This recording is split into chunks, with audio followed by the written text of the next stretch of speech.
We live in a world overburdened with malevolence, a constant digital churn of national antagonisms and malicious intent.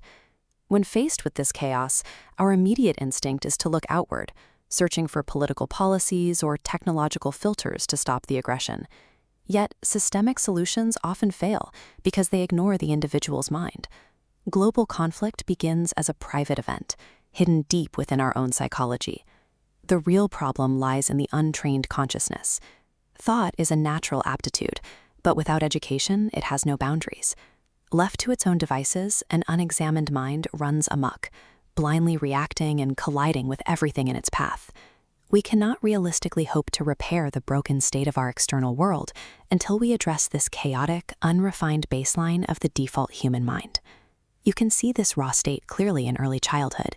Children are inherently reactive, screeching and demanding with no internal ability to self-regulate. Without guidance, they default to a dominance hierarchy, a primitive social order where the biggest bully instinctively sees power.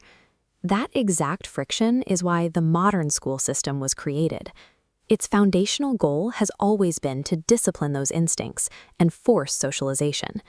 Schools rely heavily on repetition, using a stream of external rewards like public praise or gold stars to ensure early compliance.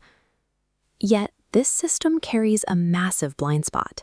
While disruptive students are quickly ostracized, the curriculum completely neglects to teach any student how to govern their actual intentions or how to meditate on their actions. Standard education is highly effective at teaching us how to mask our primal impulses so we can survive in society, but it entirely fails to cure the root of those aggressive instincts. Because we aren't taught to control our musings as children, the real work doesn't begin until early adulthood. Right around the age of 20, a kind of true wakefulness sets in, and independent contemplation finally becomes possible. Since schools rarely prioritize introspection, humanity splits at this stage based on who chooses to look inward. On one side are those who actively take on the difficult, entirely self-taught process of moral evaluation. They learn to recognize a negative thought and actively control it.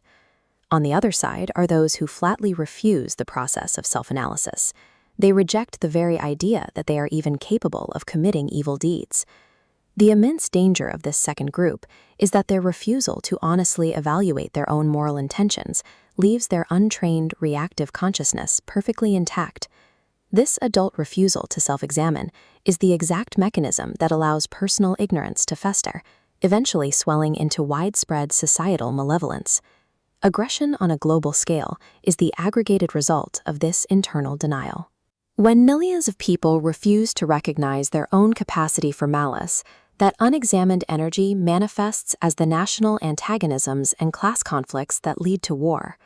The philosopher Jiddu Krishnamurti recognized this direct link between the state of society and the state of the individual self.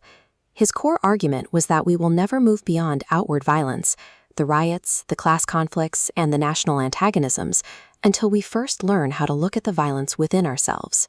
Introspection is our highest moral duty. Choosing to examine our own mind is the truest exercise of our free will.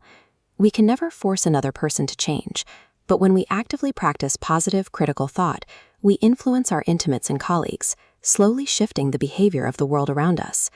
Oscar Wilde once offered a sharp warning about this dynamic.